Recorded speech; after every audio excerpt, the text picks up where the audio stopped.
What if a single winter's journey could reveal the true spirit of Christmas through laughter, danger, mystery, and even a lesson from the supernatural? Mr. Pickwick's Christmas is not just a cozy holiday tale. It is a whirlwind of festive cheer, unexpected mishaps, warm reunions, and a chilling encounter that transforms a hardened heart. As Mr. Pickwick and his companions set out into the frosty December air, they have no idea that their simple trip will lead them into bustling celebrations, heartfelt friendships, a wedding filled with joy, and a series of hilarious adventures, including a disastrous skating incident that nearly turns the holiday into tragedy. But hidden beneath all the merriment lies a deeper question. Can Christmas truly change a person's soul? Join us as we journey into Charles Dickens' heartwarming world, where magic, mischief, and humanity shape a Christmas like no other. The morning of December 22nd dawned with a crisp brilliance that seemed to wrap the whole world in silver. Frost glazed every rooftop, field, and hedgerow, turning even the most ordinary landscape into a sparkling Christmas picture. And on this brisk, lively morning, 4 very cheerful gentlemen, Mr. Pickwick and his devoted companions, Messrs. Winkle, Snodgrass, and Tupman, assembled with an enthusiasm that could warm even the coldest winter air. They were not quite as light as fairies, as Dickens once mused, but they moved with the bright purpose of bees busy, excited, and eager to begin their holiday adventure. Christmas was almost upon them, drawing near with its familiar promise of hospitality, generosity, and open-hearted joy. It was the season when even time itself seemed to pause, allowing people to look backward with affection and forward with hope. For many, Christmas meant reunion. Families, long separated by work, distance, or the simple drift of life, finally circled the same hearth once more. Memories stirred, old sympathies awakened, and even the most pragmatic souls found themselves touched by a gentle nostalgia. So it was for our 4 travelers. And although we meet them at the foot of the Muggleton coach, bundled tightly in coats, shawls, and comforters, their hearts were glowing with warm anticipation. But Christmas, with all its good qualities, does tend to distract even the best of storytellers. And so, before we drift too far into reflection, let us return swiftly to where Mr. Pickwick and his friends stood waiting patiently beside the coach, while a rather stubborn codfish refused to fit into the boot. Indeed, the codfish had become the temporary villain of the morning. Mr. Weller and the guard attempted every conceivable maneuver, head first, tail first, sideways, upright, upside down. Yet the creature resisted with an almost human obstinacy, as though determined to maintain its dignity despite being wedged into a straw-stuffed basket. Only when the guard accidentally pressed directly upon the center of the basket did the codfish suddenly surrender, slipping neatly into place and taking the guard's head and shoulders down with it. This unexpected disappearance caused an eruption of laughter from the porters, bystanders, and even Mr. Pickwick himself, who could never resist a moment of genuine good humor. With twinkling eyes, he offered the guard a shilling for a glass of hot brandy and water, an offer the guard accepted with admirable eagerness, returning a moment later, smelling strongly of gratitude. At last the coachman climbed to his seat, Mr. Weller hopped on behind, and the Pickwickians tugged coats and shawls firmly into place. "All right," the coachman shouted, and off they went, rumbling through the streets, jolting over stones, and eventually breaking free into the open countryside. The transformation was immediate. The wide fields lay silent beneath their winter blanket, the air glittered with cold brightness, and the horses, feeling the firmness of the frosty road beneath them, burst into an inspired canter. The coach skimmed over the hardened earth as though the weight of passengers and provisions were no more than a feather. A second flick of the whip brought them to an even livelier gallop. The horses tossed their heads proudly, the harness rattled in happy rhythm, and the coachman, wishing to display his practiced ease, removed his hat, wiped his brow, replaced both hat and handkerchief with theatrical calm, and cracked his whip again. It was all done slowly, deliberately, for the sake of effect, and the passengers admired him accordingly. A scattering of small houses signaled their approach to a village. The guard lifted his key bugle and let loose a lively melody that danced through the clear air. An elderly gentleman inside the coach awoke at the sound, peeked cautiously out the window, and then retreated to announce that they were going to change horses. His companion, hearing this, postponed his nap until after the stop. The bugle played again, this time rousing a woman and her children, who stood at their doorway waving until the coach turned a corner. Even the father, still a mile away, looked up from his path to exchange a friendly nod with the coachman. Such small, warm interactions were the true magic of travel in the old coaching days. Soon they rattled into the town proper, where uneven pavements and sharp turns kept every passenger alert. Mr. Winkle nearly toppled into the street as they passed the cheesemonger's shop. Mr. Snodgrass, equally startled, grabbed him just in time. Moments later, the coach rolled into the inn-yard, where fresh horses waited eagerly, stamping the cold from their hooves. Some passengers climbed down to warm their numb feet by the inn's blazing fire, eyeing enviously the sprigs of holly decorating the windows. The guard, meanwhile, tended to his duties, delivering a parcel, checking the harness, discussing an injured mare, and helping to throw off a saddle brought down from London. Everything was set for departure except for two missing gentlemen, whom the coachman called for impatiently. At last, Mr. Pickwick and Mr. Tupman appeared, breathless and apologetic, having lingered over a glass of ale. With coats rebuttoned and fingers tingling from the cold, they scrambled aboard. "All right, Mr." Winkle cried, and off they went once more, leaving behind noise and narrow streets for the open sweep of winter fields. The road stretched before them like a pale ribbon, the air fresh and bracing.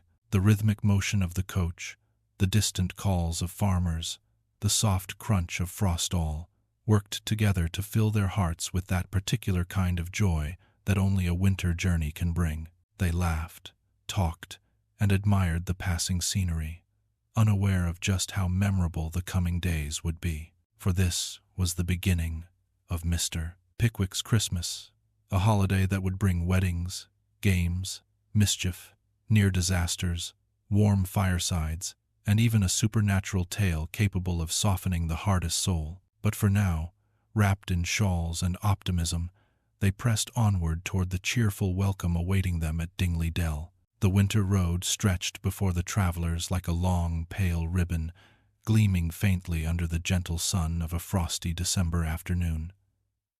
As the coach carried Mr. Pickwick and his companions farther from the bustling towns and deeper into the quiet countryside, the landscape seemed to soften and expand around them. Fields lay wide and white, their crisp surfaces broken only by the shadows of hedges or the delicate threading of animal tracks. From time to time, a distant farmhouse chimney breathed out a wavering plume of smoke, rising into the clear sky like a silent promise of warmth and welcome. Inside and outside the coach alike, a sense of pleasant expectation filled the air. The Pickwickians, nestled in their greatcoats and comforters, found themselves unusually talkative, for there was something in the season itself, its brightness, its sharpness, its sense of approaching celebration, that lifted every spirit. Even the horses, feeling the firmness of the frozen ground, tossed their heads in high-aspected pride, as though aware that they were part of a noble Christmas errand. Every mile carried the travelers deeper into a picturesque winter painting. The sun hovered low, spreading a soft golden glow that played upon the frosty earth and turned the most ordinary ditch or bush into something almost enchanting. The coach wheels hummed steadily over the hardened road, sometimes skimming so smoothly that it seemed as though they floated rather than rolled. The occasional crack of the coachman's whip punctuated the otherwise tranquil air, not in stern command, but in cheerful encouragement, much like a friend tapping you on the shoulder to make sure you're awake for the best part of the journey. From his high seat behind the coach, Sam Weller cast occasional glances toward the landscape, then toward the passengers. The crisp wind reddened his cheeks, but his eyes sparkled with amusement at the enthusiasm of his master and friends. Mr. Pickwick, especially, leaned forward eagerly, his spectacles catching the light as he attempted to take in every detail of the passing scenery. There was something almost childlike in his delight, an endearing quality that made even the coachman smile to himself. As the coach crested a gentle rise, the view widened magnificently. The road ahead ran straight for nearly 2 miles, a level stretch of marble-hard earth bordered by the tall, leafless shapes of ancient oaks. Their branches, coated with hoarfrost, glittered like silver veins against the blue sky. Now and then, a small gust of wind dislodged a flurry of icy crystals, sending them swirling through the air in tiny, brilliant storms.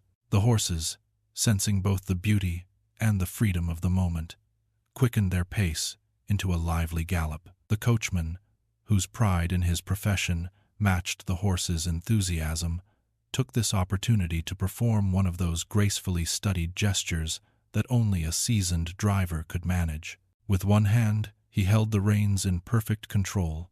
With the other, he removed his hat and dabbed his brow with deliberate slowness, part habit, part demonstration of his remarkable ability to manage four in hand with such ease that even a show of effort became a kind of artistry. Replacing his hat with precise care, he straightened his posture, adjusted his gloves, cracked the whip once more, and sent the coach forward merrier than before. A handful of houses soon appeared along the roadside, signs of a village drawing near. Their chimneys puffed steadily, and the windows glowed with the warm suggestion of fireside gatherings already in motion. As if summoned by the sight, the guard raised his key bugle and played a lively, cheerful air that echoed across the fields. The notes rang like silver bells, and even the village dogs, startled from their repose, lifted their heads as though acknowledging an old friend. Within the coach, the music stirred the elderly passenger who had been resting most of the journey. With great effort and a small expression of indignation, he lowered the window just enough to peer into the cold, surveyed the approaching houses, and then promptly raised the window again. "We shall be changing horses directly," he announced to his companion, who nodded and postponed his nap accordingly. Outside, the cottager's wife heard the bugle and stepped to her doorway, her children tumbling out behind her in eager curiosity. They watched the coach until it disappeared around a bend, then hurried back to the hearth with renewed excitement for the holiday approaching. A mile further on, a farmer paused in his work, leaned on his spade, and exchanged a hearty nod with the coachman as the vehicle swept past in a flourish of snow and frost. Soon the coach rattled through the uneven streets of the small town itself. The wheels bumped over cobbles, swung around sharp corners, and sailed past butcher stands and cheesemonger shops until at last it entered the yard of the local inn. Fresh horses stood ready, stamping impatiently, blankets steaming as the frost melted from their coats. The Pickwickians, eager to stretch their legs, ventured down from the coach to observe the bustle. In the barroom windows, holly sprigs adorned the glass, reflecting the glow of crackling fires within. A group of laborers stamped their feet for warmth, their faces turned longingly toward the bright, inviting interior. The guard, meanwhile, busied himself with professional efficiency, delivering a brown paper parcel, adjusting saddles, and discussing with the hostler the lameness of a certain mare. All was nearly ready, except for 2 missing passengers. The coachman, growing impatient, called for them loudly. His voice was soon echoed by the guard, Sam Weller, and half the idlers of the town, who delighted in shouting on any occasion that required noise. At last, Mr. Pickwick and Mr. Tupman came hurrying from the inn-yard, panting, rosy-cheeked, and trying to look dignified despite the obvious signs that they had lingered over a glass of ale. Mr. Pickwick, fumbling with chilled fingers for a sixpence, apologized profusely but good-naturedly. With all aboard, once more, the coach set off again, leaving the town behind as rapidly as it had entered. The houses dwindled, The fields opened wide once more, and as the fading daylight lay gently across the winter countryside, the travelers felt their hearts rise with glad anticipation. The road to Dingley Dell, winding ahead of them, seemed to promise warmth, festivity, and all the delights of a true, old-fashioned Christmas. And so they pressed forward, eager for what awaited them, unaware that the days ahead would bring laughter, adventure, and even danger enough to make this Christmas one they would remember for the rest of their lives. By 3 o'clock that afternoon, after many miles of spirited travel and more than one warming draught of ale and brandy along the way, the Muggleton coach finally rolled into the yard of the Blue Lion. The Pickwickians, though a little flushed from cold and cheer, were sound, hearty, and in excellent spirits. The frost, which clung like delicate silver lace to every tree and rooftop, seemed only to heighten their sense of holiday expectation. Mr. Pickwick himself stepped down first, brushing off the cold air with his gloved hands and immediately attending to his precious cargo, the barrels of oysters and the obstinate codfish that had already caused so much commotion earlier in the day. He was in the midst of ensuring that nothing had been bruised, frozen, or misplaced when he felt a gentle tug at the hem of his coat. Turning around, he discovered, to his mild surprise yet deep amusement, none other than the round, drowsy-faced boy, known far and wide as Mr. Wardle's favorite page, though the world generally preferred the title bestowed by habit and affection, the fat boy. His cheeks were rosier than ever, for he had been sleeping in front of the tap-room fire for over an hour, and the warmth had dyed him a shade remarkably like a newly polished kettle. "Aha!" said Mr. Pickwick good-humoredly. "Aha!" echoed the fat boy, with the same slow, amused certainty as though the word itself tasted pleasantly in his mouth. His eyes flicked hungrily between the codfish and the oyster barrels, and the corners of his lips curled into a quiet chuckle, the sort of satisfied sound one makes when unexpectedly reunited with old friends, particularly edible ones. Mr. Pickwick inquired after his well-being, noting that he looked uncommonly rosy. "I've been asleep," the fat boy admitted, right in front of the taproom fire, as though this were both an explanation and a point of considerable pride. He had been sent by his master with the chaise cart to gather the luggage and escort the party to Manor Farm. Some saddle horses could have been sent, he explained, but Wardle thought the gentleman might prefer walking on such a cold, bright day. Mr.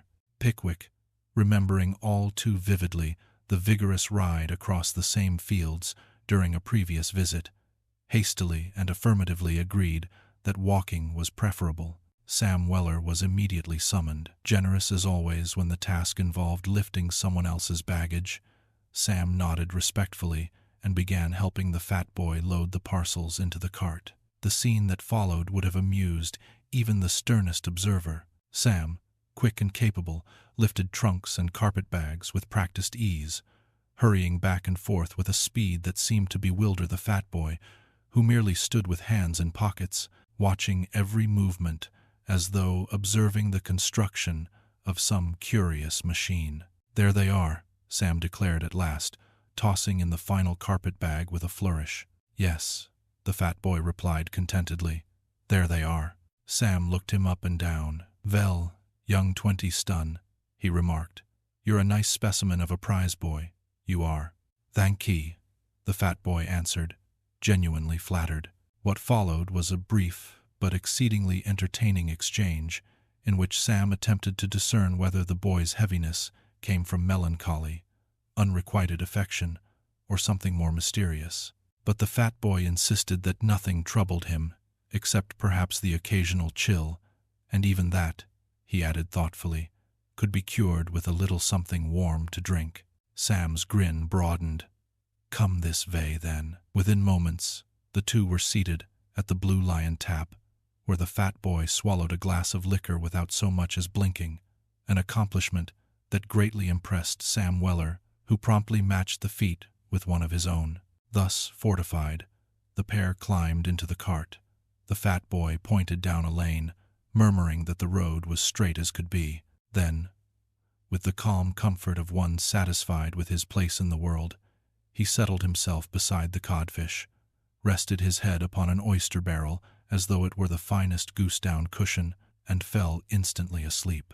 Sam was left to the reins, shaking his head in amused disbelief. "Vell," he muttered as he started the old horse forward, "of all the cool boys ever I set my eyes on, this here young gen'l, 'im is about the coolest." He attempted once or twice to rouse him, calling him young dropsy and urging him to wake up, but the fat boy remained in the deepest slumber known to humankind, and so Sam contented himself with steering steadily toward Manor Farm. Meanwhile, Mr. Pickwick and his friends had set out across the fields, the cold air bracing their lungs and tingling pleasantly on their cheeks. Their steps soon found a jaunty rhythm, for the hard ground rang underfoot like stone, and the crisp grass crackled satisfyingly. Conversation flowed as freely as the winter wind.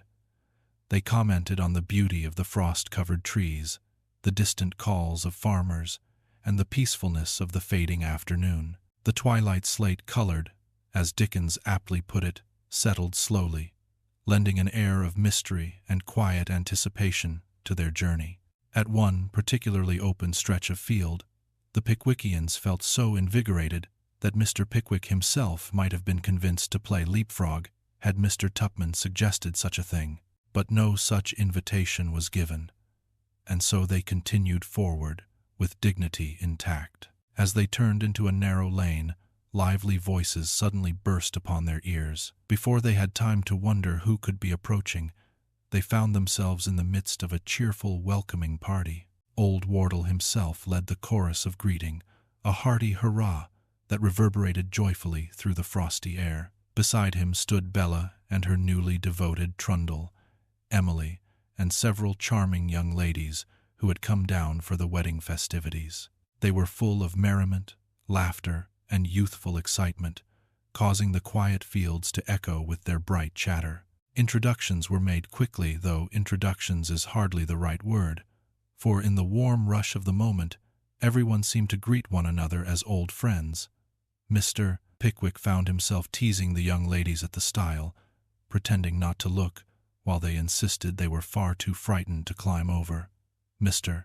Snodgrass offered Emily more assistance than strictly necessary, blushing even as he did so, while Mr. Winkle received a loud shriek from a dark-eyed young lady with fur-trimmed boots when he attempted to help her down. Once the stile was conquered, the entire party moved across the open field toward Manor Farm, talking over one another in a delightful, festive clamor-proof that Christmas warmth does not depend solely on fire and brandy, but on the company one keeps. And thus, surrounded by laughter, friendship, and the promise of celebration, the Pickwickians found themselves drawing ever nearer to the heart of their Christmas adventure. As the merry company approached Manor Farm, the spirit of Christmas seemed to gather itself around them more palpably with each passing moment, like a warm cloak settling comfortably upon their shoulders. Wardle strode at the front, his hearty frame and even heartier laughter marking him as the true patriarch of holiday hospitality. His steps were brisk, his cheeks ruddy with the cold, yet his eyes sparkled with a youthfulness that not even winter's sharp breath could cool. Every so often he turned back to his guests, Mr. Pickwick in particular, to ensure that joy, and not merely exertion, animated their faces. Emily and the cluster of young ladies followed close behind. Their lively chatter fluttered through the air like bird-song, dancing ahead of the group and sweeping back again in waves of youthful excitement. It was clear from their glowing expressions that the wedding preparations had stirred them into that delightful state of agitation known only to young women on the eve of some joyful occasion. Their shawls and ribbons, the soft tap of their half-boots upon the frozen earth, their laughter, which rose into the air like tiny bells, all combined into a picture that would have warmed even the most indifferent observer. As for Mr. Pickwick and his companions, they walked with renewed vigor, encouraged by the friendly welcome they had received and by the palpable exuberance of their hosts. Mr. Pickwick, in particular, found himself in one of his most benevolent moods, so much so that he indulged in a few playful jokes with the young ladies. One girl, declaring herself too fearful to descend the stile while he watched, stood at the top rail far longer than necessary, giggling behind her gloves. Another insisted her foot was caught and could not move. A claim Mr. Tupman gallantly attempted to investigate, much to the amusement of the party. Mr. Pickwick's good humor was infectious, and every jest, no matter how simple, was met with a chorus of delighted laughter. Mr. Snodgrass, meanwhile, hovered near Emily with a tender eagerness that did not escape the notice of anyone possessing even a moderate degree of observational skill. His attempts to offer assistance far exceeded the actual difficulty of the terrain. Each molehill became an obstacle requiring a steadying hand. Each small gap in the path prompted him to step closer, lest she should tumble. But Emily, though politely denying the necessity, did not seem altogether displeased by his attentiveness. A slight blush rose to her cheeks whenever he addressed her, and she answered him with a gentleness that spoke volumes. Mr. Winkle, on the other hand, found himself flustered by a young lady with dark, expressive eyes and fur-topped boots, who let out a shriek half genuine, half mischievous, when he attempted to help her over the stile. Whether she feared falling or simply delighted in startling him was uncertain, but the effect on Mr. Winkle was unmistakable. He turned crimson, stammered out an apology, and proceeded to walk in profound silence for several minutes, occasionally stealing glances at her boots as though they were responsible for the entire incident. Old Wardle, observing all of this with the satisfied air of a man surrounded by the pleasures of home, remarked to Mr. Pickwick that they had spent the morning inspecting the new house that Bella and Trundle would inhabit after the Christmas festivities. His words caused the newly engaged couple to blush deeply. Bella, from modest joy; Trundle, from mild self-consciousness. The young lady with the black eyes, leaning close to Emily, whispered something that caused Emily to grow even redder. When Emily attempted to dismiss the remark as nonsense, her companion laughed with a mischievous sparkle that suggested she knew precisely what effect her teasing would have. Mr. Snodgrass heard enough to turn crimson himself and silently wish, just for a moment, that the young lady with the black eyes, her teasing nature, and her fur-topped boots were all safely relocated to the next county. But such discomfort was fleeting, for the warmth of the group quickly washed over him, and his spirits recovered by the time they reached the broad, familiar path leading up to Manor Farm.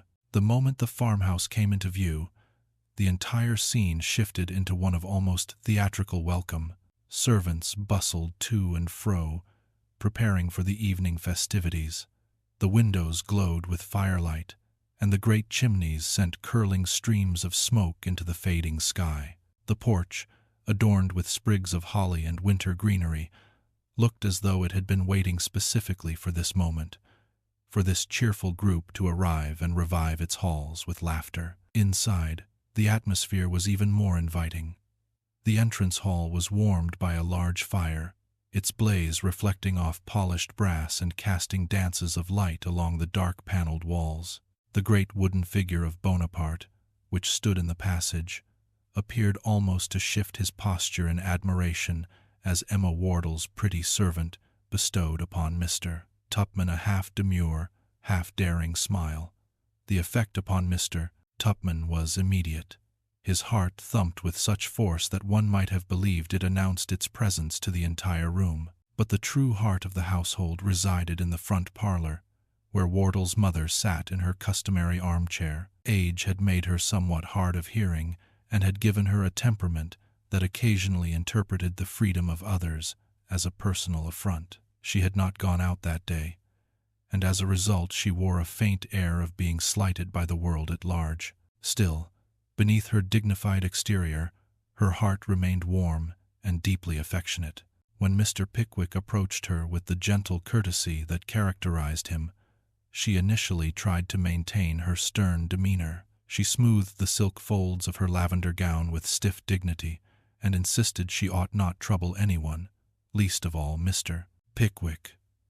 But he would have none of it. He teased her affectionately about old times, promising that they would have another rubber at whist before long and show the younger folks how dancing a minuet ought to be done. These words softened her immediately, though she still pretended not to hear. Her sternness melted like frost in sunlight. When Mr. Pickwick guided Bella to sit at her grandmother's feet, the old lady looked at her with such tenderness that her composure faltered altogether. She reached out, embraced the girl, and let the small grievances of the day dissolve into quiet tears of affection. From that moment, the entire household seemed to hum with shared joy. A sense of unity, of memory, merriment, and the unspoken bond that forms between friends gathered for Christmas filled the parlor. As the fire crackled and the shadows deepened, conversations overlapped, laughter rose and fell, and the night settled gently over Manor Farm like a warm quilt drawn across the shoulders of a beloved family. It was, in every sense, the perfect beginning to a Christmas that none of them would ever forget. The evening deepened with a soft and velvety richness as the Pickwickians settled fully into the warm embrace of Manor Farm. After the affectionate reconciliation between Bella and her grandmother, the household took on that distinct atmosphere which only a true old-fashioned Christmas gathering can possess, an atmosphere made of glowing hearths, bustling preparations, whispered jokes, light footsteps on polished floors, and the quiet understanding that something joyful was taking shape long before the festivities officially began. The great rooms of the house, heavy with old memories, seemed to wake from their year-long slumber to greet the returning merriment. Wardle himself was in magnificent spirits, moving from room to room as though he drew energy from the very laughter around him. His presence alone seemed enough to sustain the glowing warmth that had begun to spread through every corridor.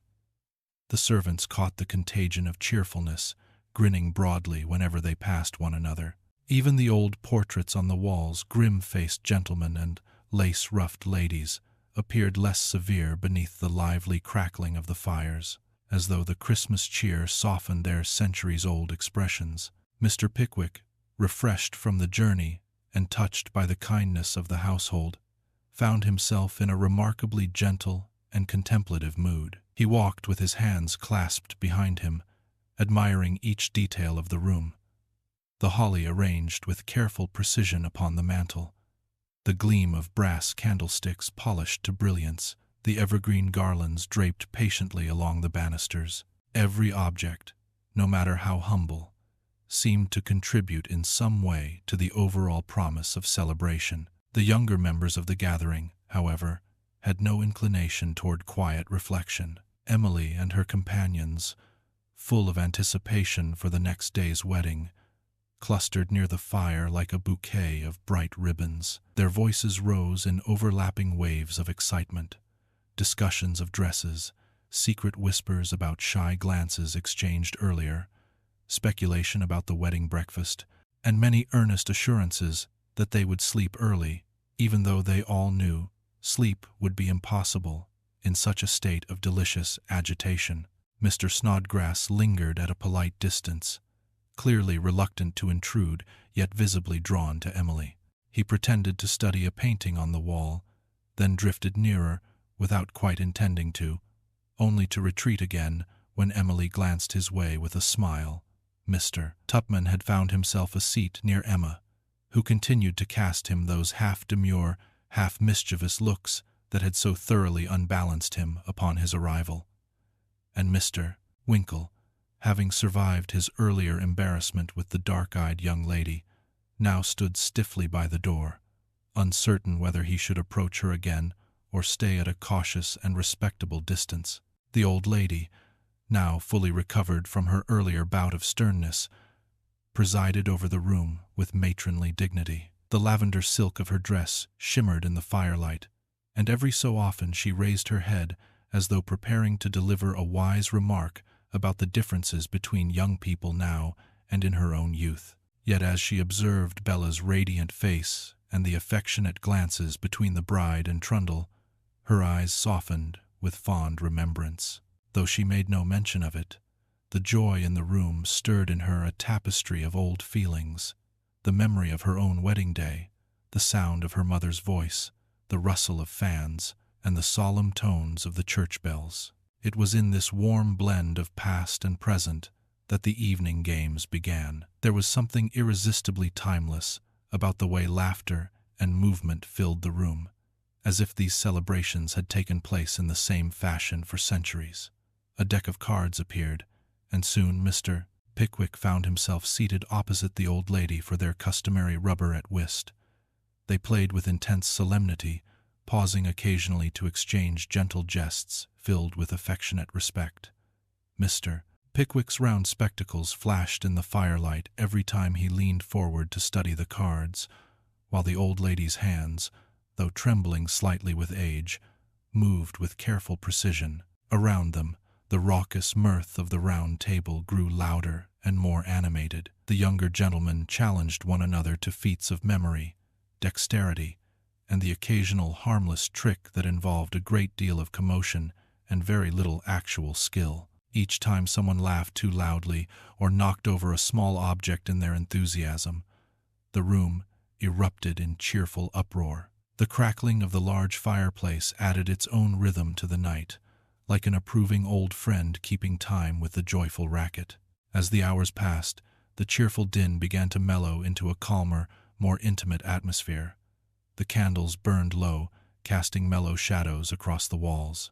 The old lady retired early, thanking Mr. Pickwick for the delightful game, and reminding him, with a twinkling eye, that she expected a rematch at the earliest opportunity.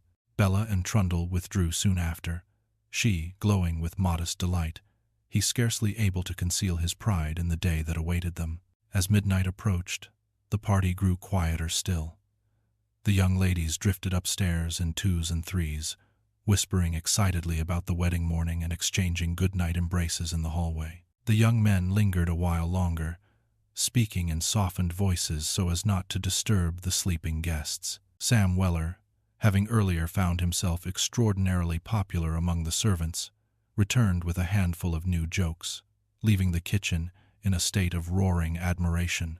At last, Mr. Pickwick and his friends retired to their rooms.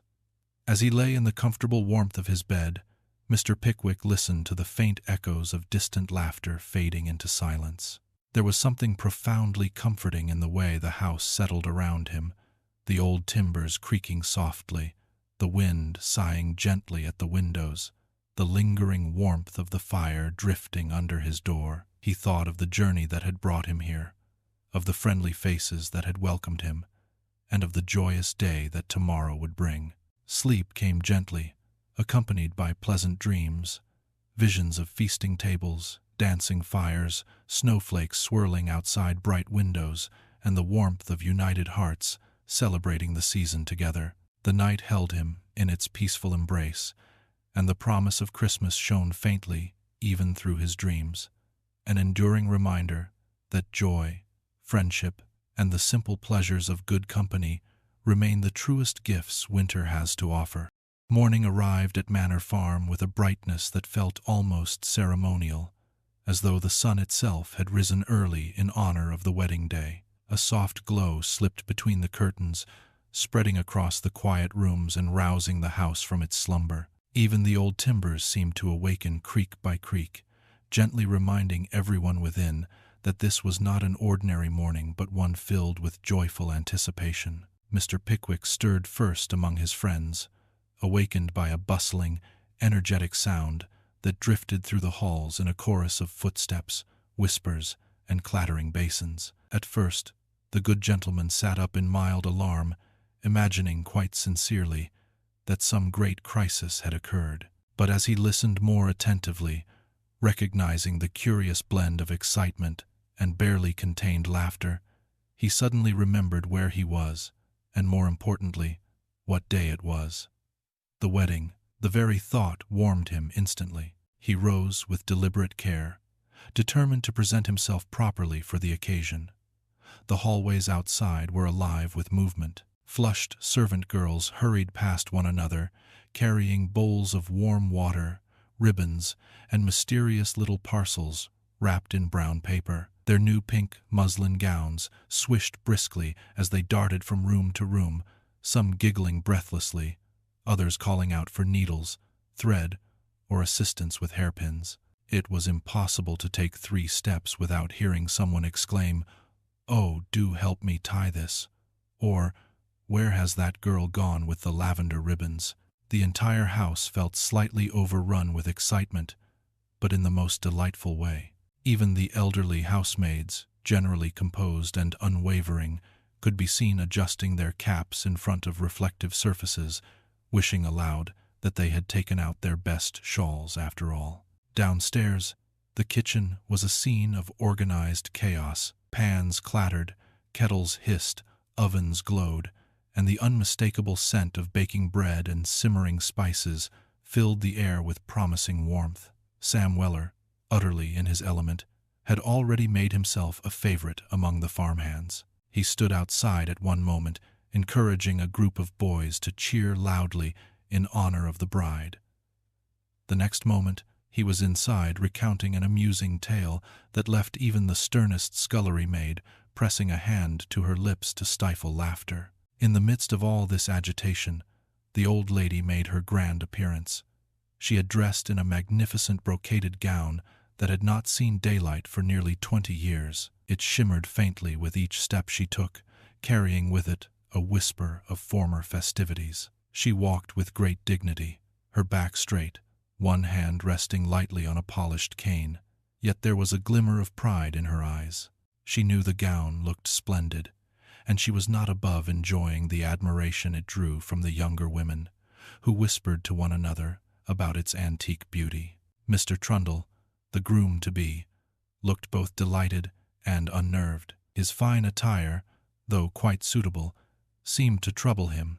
He tugged repeatedly at his cravat, pressed his palms against his waistcoat to smooth imaginary wrinkles, and cast anxious glances at the stairway each time footsteps sounded. He was clearly overwhelmed by the enormity of the day, yet beneath his nervousness glowed a sincere happiness that softened even the most awkward movements. By contrast, Bella, radiant and graceful, was surrounded by her bridesmaids in an upstairs chamber, all of them speaking at once. There were debates about the proper placing of a ribbon, the exact shade of a sash, the best way to secure a wayward curl. Every so often, bursts of laughter escaped through the door, followed by urgent shushing from someone who worried that the groom might hear. Emily, acting both as bridesmaid and confidant, moved through the room with a calm sweetness that balanced the other's livelier spirits. Each time Bella's eyes welled with overwhelmed emotion, Emily steadied her with a gentle smile or a light squeeze of the hand. After dressing with unusual precision, Mr. Pickwick descended to the breakfast room. He paused for a moment at the threshold, deeply touched by the sight that greeted him. Pink muslin, fragrant flowers, and beams of golden light transformed the room into something almost ethereal. The servants kept bustling back and forth, though with more decorum than earlier, as though the proximity to the guests demanded greater elegance. Mr. Pickwick greeted the old lady, who sat at the head of the table in full majesty. She thanked him warmly for joining the celebration and immediately launched into a recollection of her own wedding day. How her shoes had been too tight, how her mother had cried the loudest, and how the fiddler had broken a string at the worst possible moment. Every detail amused her profoundly, though the younger women, who had never heard of Lady Tollimglower or her fashionable heeled shoes, exchanged confused but affectionate looks. Then, at last, the call went out that it was time.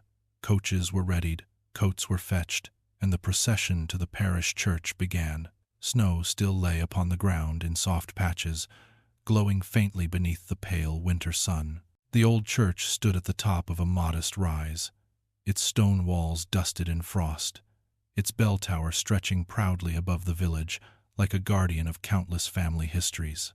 Inside, the atmosphere was reverential, hushed, touched by the faint scent of pine from the Christmas decorations that adorned the pews. The old clergyman, who had baptized half the village in his time, stood waiting with gentle solemnity. When Bella entered on her father's arm, a murmur of admiration rose from the congregation. Her veil caught the light like a soft cloud, and the delicate tremble in her step revealed both nerves and joy. The ceremony proceeded with a grace befitting the moment. The vows were spoken clearly, though Bella's voice wavered with emotion, and Trundle's hand shook ever so slightly as he placed the ring upon hers. Emily, standing as bridesmaid, attempted to hide her own trembling but failed charmingly, while the dark-eyed young lady with fur-trimmed boots seemed determined to sign her name afterward with a flourish that declared both excitement and a hint of theatrical flair. As the final blessing was pronounced, the church bell rang out with a jubilant clamor, echoing across the snowy fields. Outside, the cheer that greeted the newly married couple would have wakened even the heaviest sleeper in the parish.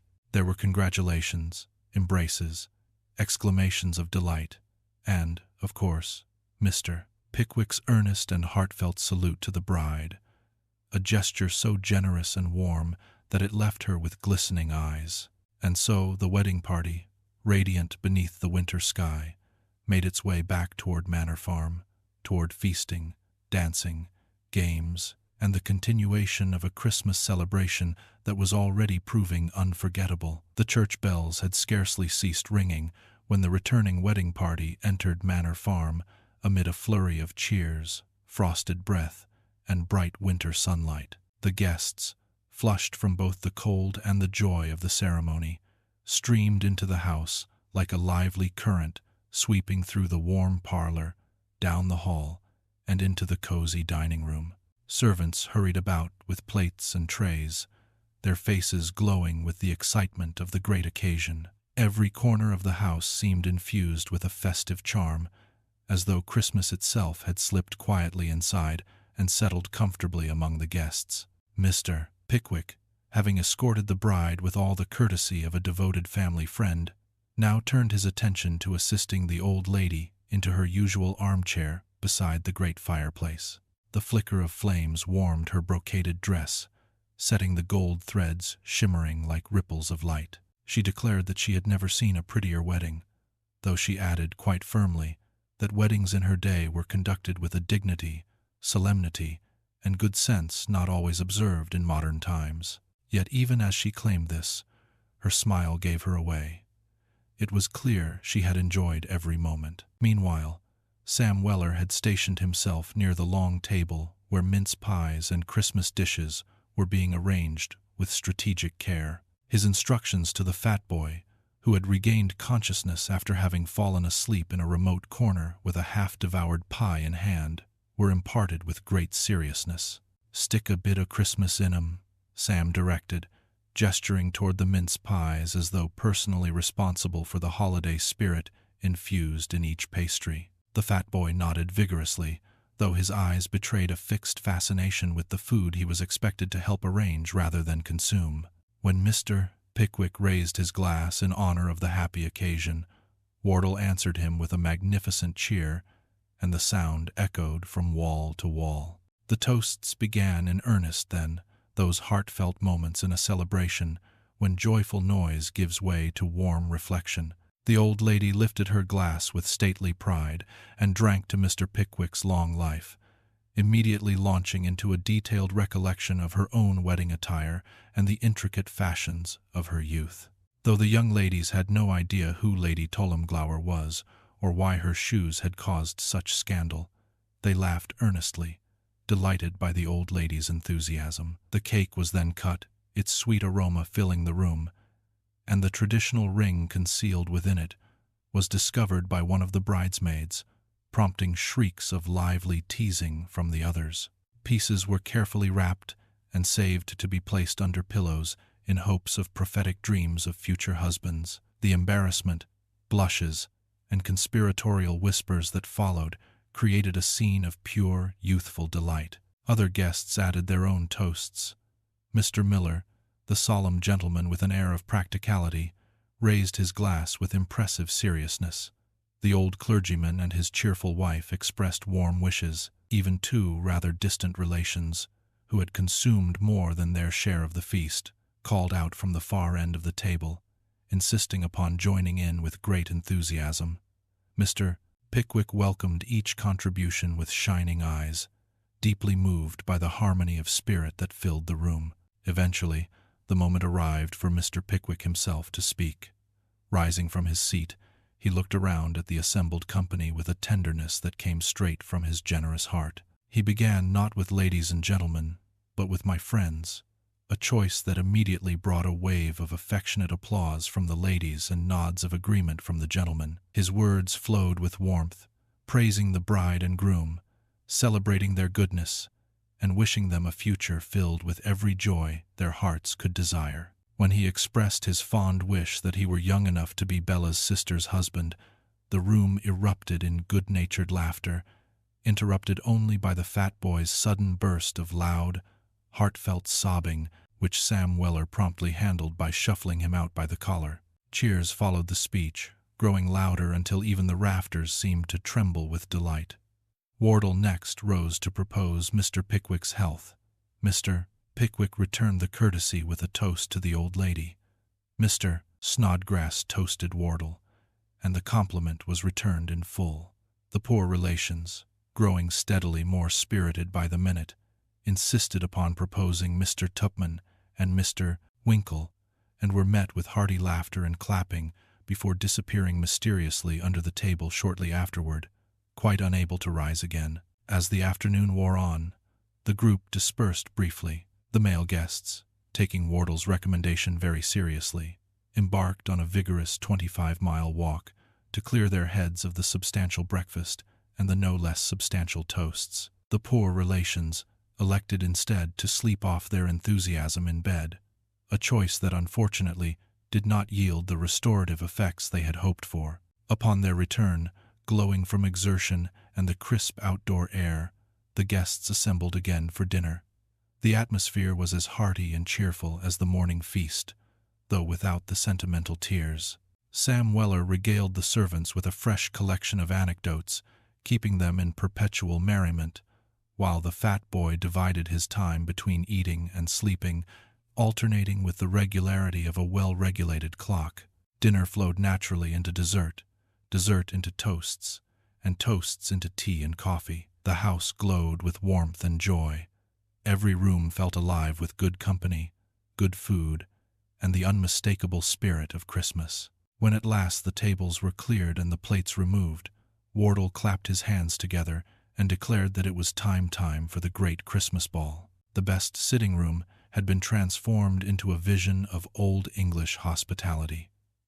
The carpet had been rolled away to reveal the polished wooden floor, perfect for dancing.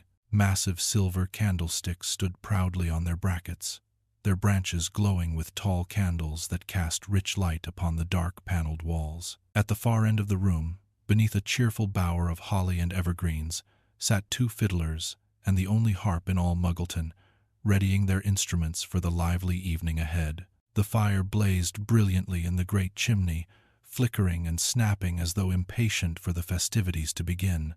Laughter spilled into the room as guests gathered at the threshold, eager to dance, converse, or simply watch the joyful spectacle unfold. It was the very picture of Christmas as it was meant to be: warmth, music, companionship, and the promise of a night filled with the sort of memories that linger through all the years that follow. The sitting room at Manor Farm, now transformed into a grand ballroom filled with flickering candlelight and evergreen cheer, seemed to shimmer with the collective anticipation of the evening's festivities. The polished wooden floor reflected the golden glow from the towering silver candlesticks, and the holly and ivy decorations cast playful shadows across the walls.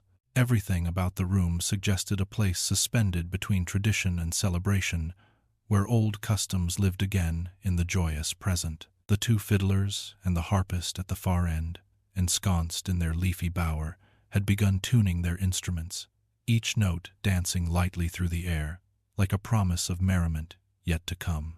But nothing in the room drew more curiosity than the sight of Mr. Pickwick, for the very first time in the memory of any living soul, appearing without his familiar gaiters. He had dressed expressly for the ball, and with a quiet flourish he lifted his coat hem to proudly display a pair of speckled silk stockings and polished pumps. The transformation was so striking that even the candles seemed to flicker in surprise. Wardle, noticing the sparkle of Pickwick's attire, clapped him heartily on the back and asked whether he meant to dance. "Of course I do," replied Mr. Pickwick, with an earnestness that brooked no doubt. "Why else would I be so adorned?" His friends, Tupman, Winkle, and Snodgrass, could scarcely conceal their amusement. Tupman, in particular, ventured a teasing remark about Pickwick's daring fashion choice, though he quickly retreated when Mr. Pickwick responded with a serious inquiry into whether there was anything extraordinary about his stockings. Tupman, backpedaling swiftly, assured him they were of the most admirable pattern. Only when Mr. Pickwick turned away, satisfied with this answer, did Tupman dare to exchange a helpless glance with the others, who silently agreed that Mr. Pickwick in silk stockings was a sight more enchanting than anything they could have anticipated. Soon the dancers assembled in their places. Mr. Pickwick stood at the top of the set beside the old lady, already shifting eagerly from foot to foot, ready to begin. He had made several false starts during the preparations, each time halted by the musicians, who insisted they had not yet struck the opening note. At last, Wardle shouted for the fiddlers to begin.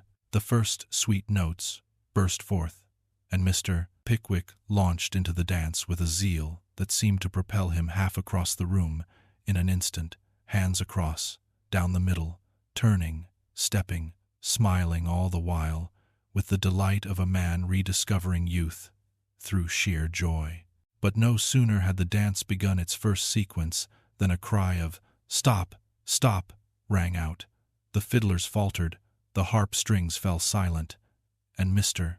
Pickwick nearly continued on before realizing he had been interrupted by a force more powerful than the music itself. "What's the matter?" he demanded, somewhat breathlessly. The answer came from a chorus of voices asking, "Where's Arabella Allen? And Winkle?" All eyes turned to the corner of the room, where Mr. Winkle emerged with Miss Arabella Allen on his arm. Winkle's face was as red as the holly berries, and Arabella's cheeks glowed with the unmistakable blush of someone embarrassed and perhaps a touch pleased to have delayed the dance. Mr. Pickwick, though momentarily vexed, softened immediately when he saw Arabella's shy smile. "Well," he said, "perhaps the delay was not so extraordinary after all." The remark caused Winkle to flush even deeper, while Snodgrass exchanged a knowing grin with Tupman. With all dancers finally in place, the music resumed in earnest, and then began one of the most spirited dances Manor Farm had ever witnessed. Mr. Pickwick moved with astonishing vigor for a gentleman of his age, sweeping across the room with a grace that surprised everyone, including himself. Down the center he went, then back again. He turned with precision, stamped in perfect time, and smiled with radiant satisfaction at each successful figure. His gaiters may have been absent, but his enthusiasm was fully present, shining brighter with each step. The younger guests followed suit, some with elegance, others with more enthusiasm than skill. Mr. Snodgrass danced with Emily Wardle, and though he stumbled occasionally, he more than compensated with heartfelt smiles and earnest devotion. Mr. Winkle, dancing with Arabella, attempted a show of confidence but occasionally wavered in his footing, prompting Arabella to lean close and whisper encouragement. Mr. Tupman, as always, attempted a dignified flourish or two that bordered on the dramatic, earning fond laughter from those nearby. As the dance wore on, the energy became infectious. Couples followed one another down the line until the old lady herself, who had begun the dance with admirable spirit, was obliged to retire in an exhausted but triumphant state. The clergyman's wife took her place, and still the figures continued reels, pausettes, circles, and gallops, until the entire room seemed to pulse with shared delight. Even when no particular movement demanded his effort, Mr. Pickwick continued to dance lightly in place, his feet tapping with perpetual eagerness.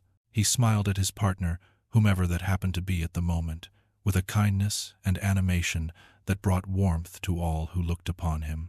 It was as though the dance had unlocked something youthful within him, something untouched by years or worry, something that belonged only to moments like this, moments filled with music, companionship, and the spirit of Christmas. Long before Mr. Pickwick tired of the dance, the newly married couple slipped quietly from the room, their departure marked by affectionate cheers and a shower of whispered blessings. They disappeared into the soft glow of the hallway beyond, their hands clasped and their faces radiant with the joy of shared beginnings. But the festivities did not end with their exit.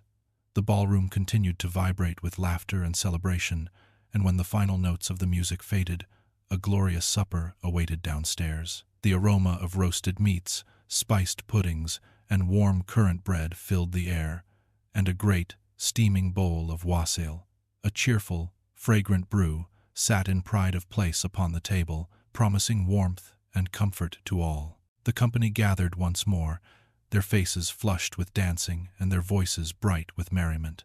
As plates were passed, toasts were raised, stories exchanged, and laughter echoed through the generous halls of Manor Farm, it became clear that this Christmas celebration would be remembered not merely for its beauty, but for the spirit woven through every moment, from the brisk morning air to the lively dance, and now to this truly harmonious feast. The night lingered on, filled with the warmth of friendship, the glow of candlelight, and the unmistakable joy that accompanies a Christmas spent in good company, where every smile feels like a gift and every shared moment a treasured memory. The feast at Manor Farm had scarcely concluded when the second great wave of Christmas merriment swept through the house. After dancing, laughing, and indulging in an evening overflowing with goodwill, the guests had finally settled down at the long supper table. The fire crackled brightly, casting golden light on their smiling faces, while the wassail bowl, large enough to be mistaken for a small vat, sent curls of fragrant steam into the air. Hot apples bobbed and hissed within it, their skins splitting and releasing sweet aromas that mingled with the scent of cinnamon, nutmeg, and clove. It was the kind of warmth that went beyond the senses, touching something deeper, something that felt as timeless as Christmas itself. Mr. Pickwick, glowing from both exercise and joy, sat among his friends with a blissful expression. His earlier fall through the ice, now the talk of the table, had become a story retold with dramatic embellishments. Each repetition made the event sound more heroic, even though Mr. Pickwick insisted he had merely slipped through a weak patch and stood up immediately upon finding the bottom. Yet his companions, their minds elevated by punch and the spirit of the hour, preferred to embellish rather than diminish. Mr. Winkle maintained that he had shouted Mr. Pickwick's name loudly enough to be heard 3 fields away, and Snodgrass vividly described how he had prepared to leap in after him, despite having no idea how to swim. Tupman added that he had run for help, which, though technically true, was accomplished with far more panic and shouting than bravery. But no one judged. Indeed, the chaos of the event had only made their closeness stronger. Sam Weller, ever watchful, presided over the servants, regaling them with tales so humorous that even the old butler found himself wiping tears from his eyes. The fat boy alternated between sleeping, eating, and waking long enough to ask whether supper had begun or ended, though he always seemed to discover something edible near his hand, regardless of the time. When Wardle rose from his seat and clapped his hands for attention, the room fell into a pleasant hush. "Now, my friends," he declared, "Christmas Eve is not complete at Manor Farm without our family traditions. It's time we gather in the great kitchen, as our fathers and grandfathers did before us, and usher the holiday properly with stories, games, and good company. Every soul in this house, young or old, sits together tonight." The proposal was met with enthusiastic approval, and the company began their procession toward the kitchen, a room almost as large as the parlor itself, and far warmer, with its great hearth blazing like a small sun. The ceiling beams glowed in the amber light, and rows of copper pots hanging along the wall gleamed like ornaments polished especially for the night. The lively hum of voices filled the space even before the large wooden benches and chairs were arranged. From the center of the ceiling, Wardle himself suspended a gigantic branch of mistletoe, so lush and impressive that the younger ladies gasped in mock dread. The moment the greenery was fixed in place, an uproar began. The mistletoe, as everyone knew, was no mere decoration but a symbol of gleeful mischief and affectionate ambush. Shrieks filled the room as the men advanced, some bold, some playfully hesitant, and the ladies fled toward corners, laughing breathlessly as they attempted to escape the fate that tradition demanded. Mr. Pickwick, with all the gallantry of an old-fashioned gentleman, stepped forward and gently took the old lady by the hand. He led her beneath the mistletoe with courtly grace, and bestowed upon her a respectful kiss that brought a glow of pleased dignity to her cheeks. She accepted the gesture with stately composure, acknowledging his courtesy as if it were part of a long-established ritual between them. But the younger ladies were not so ceremonious. They resisted, twisted, hid behind chairs, and darted about the room with a liveliness that made the whole scene resemble a festive game of chase. Some of the gentlemen, Winkle among them, pursued with hopeful determination, while others advanced more timidly, earning nothing but uproarious laughter for their hesitant attempts. Sam Weller, however, had no qualms at all. Although not overly particular about standing directly under the mistletoe, he took every opportunity that appeared, kissing Emma and the other housemaids with cheerful enthusiasm. His boldness earned hoots of laughter and playful scolding from the girls, who clearly did not mind as much as they pretended. The poor relations, realizing that they had little time to waste, took every available opportunity, asserting themselves socially for perhaps the first time all evening. They kissed everyone in their path with such unrestrained zeal that the more timid guests retreated behind furniture lest they become targets. And then came the most astonishing moment of all. Mr. Pickwick, standing beneath the mistletoe and observing the cheerful tumult around him, suddenly found himself ambushed. The young lady with the sparkling black eyes, who had earlier caught Winkle's attention during the skating escapade, shared a whispered conversation with her companions, after which she boldly darted toward Mr. Pickwick. With her arm around his neck, she deposited a warm kiss upon his cheek, provoking a cascade of shrieks and laughter. Before he could recover from this surprise, a wave of other young ladies surged forward, surrounding him with affectionate chaos, and leaving the great gentleman slightly flustered, thoroughly kissed, and shining with good humor. Once the uproar subsided, and everyone returned to their seats with glowing faces and tousled curls, the games commenced. First came Blind Man's Buff. A silk handkerchief was tied over Mr. Pickwick's eyes, and he entered into the sport with an enthusiasm that defied expectation. He stumbled into corners, collided gently with chairs, and pursued invisible quarry with a relish that made him appear decades younger. Cheers rose each time he narrowly missed catching his target, while laughter erupted whenever he brushed the wall with outstretched hands or stumbled harmlessly into the arms of a delighted guest. When he finally caught one of the poor relations, the kitchen roared with appreciation, and the blindfold changed hands, allowing the merry chaos to continue. Snapdragon followed, a game involving raisins retrieved from burning brandy, causing the kitchen to glow with an eerie blue flame. Fingers stung, eyebrows were singed, and yet the laughter never stopped. Even the fat boy, whose appetite remained insatiable, risked the heat for the sake of a particularly plump raisin, earning applause for his daring. At last, exhausted and exhilarated, they gathered before the roaring fire for a substantial late-night supper. A mighty bowl of wassail stood at the center, its deep color glowing like molten gold. They filled their cups again and again, savoring the warmth as stories were exchanged. Wardle proudly proclaimed that this had been the most spirited Christmas Eve in years, and even the poor relations nodded earnestly in agreement. As the clock struck 12, ushering in Christmas Day, a deep contentment rested over the entire company. Faces softened in the mellow firelight, voices lowered to warm murmurs, and in that moment Manor Farm felt like the safest, happiest place in the world, bound not just by holiday cheer, but by companionship, kindness, and the shared belief that Christmas, at its heart, was a celebration of joy freely given. Christmas morning dawned crisp and silvery, as though the entire countryside had been wrapped overnight in a quiet blanket of frost. The windows of Manor Farm glimmered faintly, and thin rays of pale sunlight pierced the curtains to wake the guests from the previous night's merriment. Mr. Pickwick opened his eyes to the sound of steady footsteps approaching his door, Sam Weller, punctual as ever, bearing warm water. When Sam entered, a gust of cold air followed him, and he remarked cheerfully that the water in the wash basin was a Masco ice.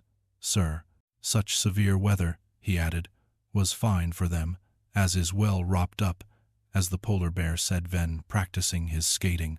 Mr. Pickwick smiled, amused by Sam's ever-present wit, and told him he would be ready to come downstairs shortly. But before Sam could leave, he made a curious announcement. There were a couple o' sawbones downstairs. Mr. Pickwick, startled, sat upright in bed. Visions of rogue animals or mysterious farm tools flashed through his mind. Sam, seeing his master's confusion, clarified that sawbones meant surgeons, not professional ones, he added, but ony in trainin', medical students. This revelation delighted Mr. Pickwick, who praised young men whose minds had been shaped by observation and study. Sam, however, continued his explanation with far less admiration. The medical students were, at that moment, smoking cigars by the kitchen fire. One had propped his legs on the table, drinking brandy neat, while the other was opening oysters with such speed that the shells flew like artillery, most of them aimed at the fat boy, who was asleep as usual. Mr. Pickwick descended at last, fully dressed and eager for breakfast. The dining room glowed with warmth from the hearth, and the mingled scents of ham, eggs, and toasty bread greeted him like a welcome embrace. Wardle introduced him to the medical students, Mr. Benjamin Allen Arabella's brother, who appeared stout, pale, and scholarly, enhanced by round spectacles and a scent of strong cigars, and his inseparable friend, Mr. Bob Sawyer, a young man with slovenly smartness, clad in a coarse blue coat and plaid trousers.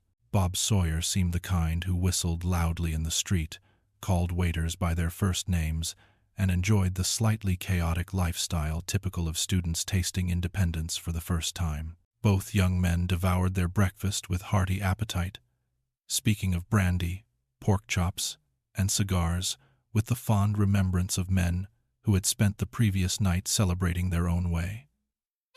Mr. Pickwick watched them curiously, amused yet fascinated by the contrast between their jovial behavior and their chosen profession, one requiring precision, seriousness, and steady hands. Then came the most unsettling part of their morning conversation, dissecting. Bob Sawyer declared that nothing sharpened an appetite like dissecting a body, a sentiment that caused Mr. Pickwick to shudder involuntarily. Mr. Allen mentioned casually that he had nearly finished dissecting a child's leg and had put his name down for an arm next. They were only lacking one brave soul willing to take a head. When Allen suggested Bob Sawyer volunteer, Sawyer declined, saying a whole head was too expensive a luxury. A brain he might consider, but a head, never. Before the conversation could grow even more gruesome, the ladies entered the room, returning from a morning walk rosy-cheeked and refreshed. Arabella, upon seeing her brother, exclaimed Lor, Ben, with faint displeasure. It was clear that although she loved him dearly, she had hoped he might appear at a more dignified moment. Bob Sawyer, observing her surprise, greeted her with what he believed was charm, which Mr. Winkle noticed immediately, and not favorably. When Arabella formally introduced her brother to Mr. Winkle, a silent tension fluttered through the air like an uneasy draught. The two young men exchanged restrained bows, each measuring the other with unspoken curiosity and jealousy. To Mr. Pickwick's relief, the awkwardness was soon dissolved through his own cheerful disposition and Wardle's efforts to maintain a warm atmosphere. Gradually, Winkle and Benjamin Allen entered into civil conversation. Even Bob Sawyer softened as the punch from the previous night faded from his system. His friendliness expanded as the breakfast filled him with new energy, and he launched into an anecdote about removing a tumor from a man's head using an oyster knife and a chunk of bread as visual aids. Though some of the ladies winced, the story was told with such animation that they could not help but laugh. After breakfast, the entire group prepared for church. Bundled in coats and shawls, they made their way through the frosty fields. The snow crackled beneath their boots, and their breath formed little clouds before them. Inside the church, the warmth of gathered bodies filled the pews. The sermon was calm and pleasant, though Benjamin Allen fell asleep almost immediately, while Bob Sawyer spent his time carving his name on the wooden pew with artistic dedication. Mr. Pickwick noticed both behaviors, but chose not to comment. After all, it was Christmas Day, and good spirits should not be dampened by unnecessary scolding. Following the service, the group returned to Manor Farm for a hearty lunch.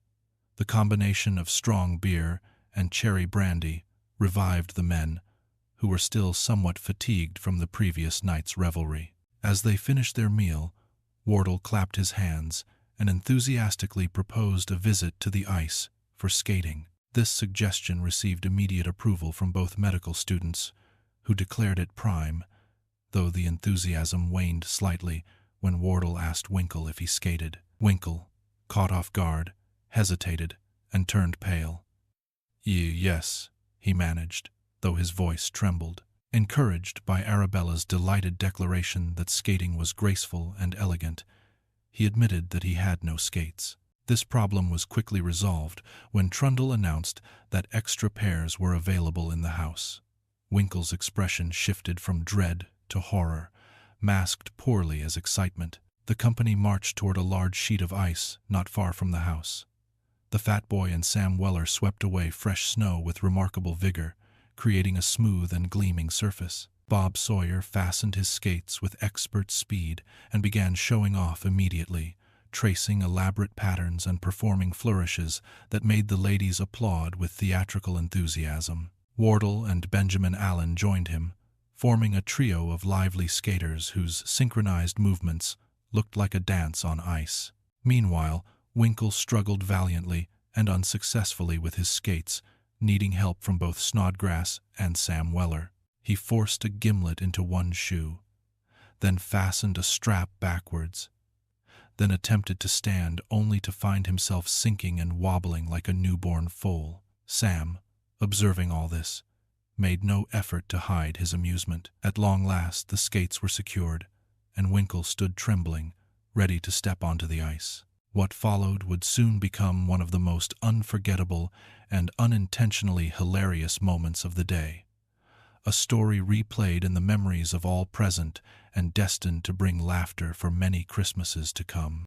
The frozen pond stretched before the party like a sheet of polished glass, glittering beneath the pale winter sun. The air was crisp and invigorating, filled with the cheerful chatter of the young ladies, the clatter of skates being tightened, and the occasional gust of wind that carried the scent of frost across the field. Old Wardle, with infectious enthusiasm, encouraged everyone to step onto the ice, proclaiming that nothing warmed the heart like a brisk winter's sport. With his sturdy figure and irrepressible energy, he strode forward confidently, cutting across the ice with admirable skill, followed closely by Bob Sawyer and Benjamin Allen, who performed their own exuberant flourishes. Mr. Pickwick, meanwhile, stood on the bank, observing the scene with the delighted wonder of someone witnessing a vibrant spectacle from a comfortable distance. He had fond childhood memories of sliding on frozen gutters, but had long since retired such activities. As he watched his friends gliding across the ice, he admitted to Wardle that he had not attempted anything of the sort in 30 years. Wardle, however, would hear no excuses. He cheerfully pulled off his skates, urged Mr. Pickwick to come along, and insisted that the spirit of Christmas called for participation, not hesitation. Far less enthusiastic was poor Mr. Winkle. Though he had bravely insisted upon possessing considerable skill, his trembling hands and uncertain expression betrayed the truth. Sam Weller, who had taken him under his wing, struggled to keep a straight face, as Winkle clung to him like a sailor to a mast in a storm. The unfortunate gentleman staggered forward in small, terrified steps, his body bent awkwardly at the waist, his limbs stiff and uncooperative. Whenever Sam urged him onward, Winkle froze or flailed, insisting that the ice was extremely slippery, to which Sam replied that slipperiness was hardly unexpected. Mr. Pickwick, unaware of Winkle's agony, called cheerfully across the pond that the ladies were waiting with great anticipation. This proclamation sent a shudder through Winkle, who instantly pledged Sam 2 coats he did not need and offered him a Christmas box on the condition that Sam not let go of him. Sam, with admirable patience but limited sympathy, explained that the governor was calling and that he must obey. Before Winkle could protest further, Sam made a sudden movement, freeing himself, and in the process sending Winkle lurching forward onto the ice with unexpected and disastrous speed. The momentum propelled him directly into the center of the group, just as Bob Sawyer executed an intricate flourish. The collision was catastrophic. Sawyer spun like a weather vane in a tempest before collapsing heavily onto the ice, and Winkle, unable to maintain any semblance of balance, landed beside him in a disordered heap. The ladies screamed, the gentleman gasped, and Mr. Pickwick hurried forward with genuine alarm.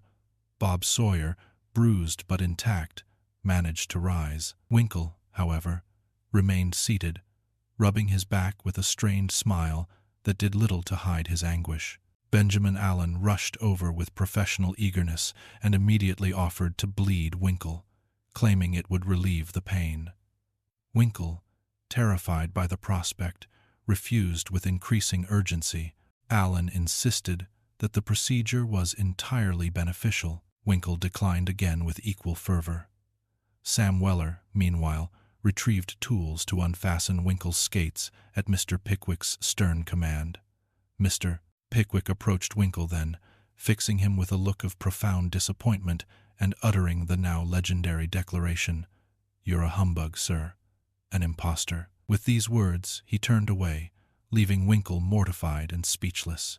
While Winkle dealt with his humiliation, Sam Weller and the fat boy entertained themselves by cutting a slide into the ice.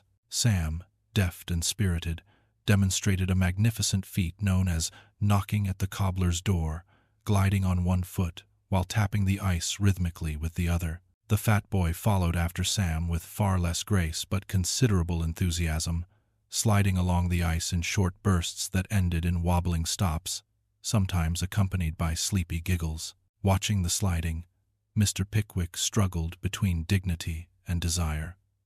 Wardle, panting from exertion, encouraged him to try. The ladies added their own entreaties, insisting that seeing Mr. Pickwick slide would bring them great delight. Bowing to their enthusiasm, and perhaps to his own sense of adventure, Mr. Pickwick finally agreed. He removed his gloves, placed them carefully in his hat, and took a few tentative steps. Twice he paused, hesitating. On his third attempt, however, he gathered his courage and glided slowly down the slide. His feet were set far apart, his posture stiff but determined. The ladies clapped joyfully at his success, and Sam Weller applauded enthusiastically, declaring that Mr. Pickwick had kept the pot a-bilin'. Wardle slid again. Sam followed. Then Mr. Pickwick made his second run faster, more confident. Soon a line formed. Pickwick, Wardle, Sam, Winkle, despite his earlier disaster, Bob Sawyer, the fat boy, and Snodgrass, all gliding in quick succession, laughing, shouting, and bumping into one another with the affectionate chaos of childhood revisited. The spectacle grew more delightful with every round. Mr. Pickwick, particularly, found himself caught between exhilaration and trepidation. With each slide he worried about the skater closing in behind him, turning anxiously to keep track. At the same time, he delighted in the sensation of the cold air rushing past his face. When he reached the end of each slide, he spun with playful eagerness, gathering his hat and gloves with cheerful efficiency before rejoining the queue. It was only a matter of time before misfortune returned. As the sliding reached its liveliest peak and the laughter echoed across the pond, a sharp crack sliced through the air. Before anyone could react, a large section of ice gave way beneath Mr. Pickwick. His hat, gloves, and handkerchief flew upward as he vanished beneath the surface. The ladies shrieked, the men blanched. Sam and Wardle rushed forward cautiously, while Snodgrass shouted encouragement, and Winkle, though shivering from fright, begged Mr. Pickwick to stay afloat for his sake. Tupman, in a panic, sprinted across the field, screaming "Fire!" at the top of his lungs, convinced he was rendering essential assistance. Then, mercifully, Mr. Pickwick's head and shoulders broke through the surface. Breathless but uninjured, he reported that he had landed on his back and could feel the bottom beneath his feet. At once the fat boy remembered, with newfound clarity, that the water was never more than 5 feet deep. This revelation catalyzed a dramatic rescue effort involving much splashing, shouting, and cracking ice. Eventually Mr. Pickwick was hauled out, dripping wet but laughing weakly. Emily gasped that he would catch his death. Arabella offered her shawl. Within moments he was wrapped in several layers of wool, resembling a bundled parcel more than a man, and Sam Weller urged him into a brisk trot toward Manor Farm. He moved so quickly, propelled by Sam's insistence and his own desire to reach warmth, that he appeared to skim across the ground. Once safely inside, and placed into a warm bed with a blazing fire at his side, Mr. Pickwick received punch, comfort, and all the attention a cherished friend could desire. And by morning, thanks to hot spirits and cheerful company, not a trace of rheumatism troubled him, proving, as Bob Sawyer would later remark, that hot punch cures everything, provided one consumes enough of it. When Christmas morning broke gently over the frosted fields surrounding Manor Farm, a faint hush fell upon the countryside, as though the world itself were still savoring the warmth of the previous night's laughter. Inside the great house, however, the stillness did not last long. Doors opened, voices rose, trunks were packed, and boots clattered on the wooden floors. It was time, however, reluctantly, for the joyous holiday company to part ways. Breaking up a gathering is always bittersweet. As children, such moments carry only the thrill of returning home, but in adulthood, departures feel heavier, tinged with the knowledge that shared moments rarely repeat themselves in quite the same way. Even though this particular group had no tragedy awaiting them and no great sorrow overshadowing their festivities, the quiet melancholy of farewell lingered in the hallways like the last notes of a fading song. Mr. Pickwick, refreshed by a deep, restorative sleep and utterly free of rheumatism, an achievement he credited entirely to Hot Punch, rose early to join his companions. Sam Weller bustled about the room, gathering the remaining items of luggage with military efficiency, pausing only to express satisfaction that his master had emerged from his icy ordeal without so much as a sniffle. Mr. Pickwick had no intention of letting a fall through the ice spoil the last hours of their holiday. The memory, in fact, had already transformed into an amusing episode, one he could retell with good humor for many winters to come. Downstairs, the breakfast table was set with a thoughtful balance of festive indulgence and wholesome, fair fresh bread, steaming porridge, cold meats, and last night's leftover pies. The servants, though weary from days of ceaseless activity, still wore their cheerful expressions as though the Christmas spirit itself had wedged permanently into their smiles. The old lady, splendid in her brocaded gown, declared that she had never presided over a more delightful Christmas in all her years, though she added that she hoped no one would repeat such frightful accidents on the ice in future celebrations. Her concern for Mr. Pickwick was genuine, even if she masked it beneath stern admonitions. After breakfast, the travelers assembled their belongings and prepared to depart. The Muggleton coach, punctual and well-polished, rattled into the yard, its horses stamping clouds of steam into the frigid air. The guard tipped his hat, the coachman cracked his whip lightly, and the porters hurried about with practiced efficiency. The frost glittered along the hedgerows and stone walls, and everything in sight seemed touched with a delicate white lace, giving the morning a beauty that made leaving all the harder. Just before the departure, a small cluster of guests gathered mysteriously near Mr. Pickwick.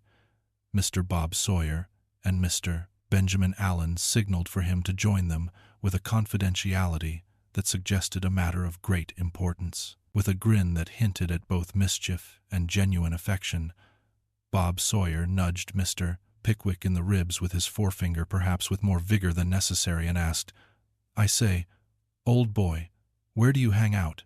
Mr. Pickwick, amused by the playful interrogation, informed them that he was presently residing at the George and Vulture. Bob Sawyer promptly produced a card bearing his own address in Lant Street, Borough, explaining that it was close to Guy's Hospital and convenient for his work. He extended a sincere and enthusiastic invitation. He wished Mr. Pickwick to visit him and join a small gathering of medical friends scheduled for Thursday week. "Nothing would give me greater pleasure," Mr. Pickwick replied warmly, for he had developed a certain fondness for the spirited, if chaotic, medical student. Bob Sawyer added that the evening would be cozy, with Ben Allen attending as well, and the two shook hands like old comrades. During this private exchange, Winkle stood a little apart with Arabella Allen. Their conversation was low, gentle, full of hesitant smiles and quickly lowered eyes.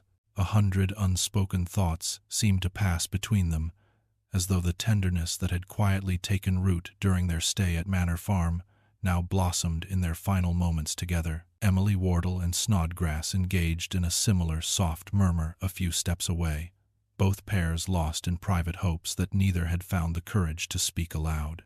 When it was finally time to board, the atmosphere shifted into a flurry of affectionate goodbyes.